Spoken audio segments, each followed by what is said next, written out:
మీరు 4.5 గంటలు నిలబడితే కూడా మైక్ ఇవ్వలేరనే మాట చరిత్రలో ఉండిపోతుంది. ఖచ్చితంగా మార్పు తీసుకొచ్చున్నారు మీరు. నిజంగా ఆ సీట్ సైడ్ చూస్తూ ఉంటే ఈరోజు ముఖ్యమంత్రి గారు కూర్చున్న సీట్ సైడ్ చూస్తూ ఉంటే ఎలాంటి మహానుభావులను ఆ సీట్ మీద చూసాం కదా.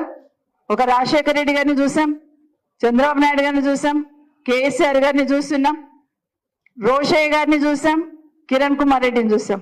ఇంతమంది ముఖ్యమంత్రులను అక్కడ చూశాను కదా.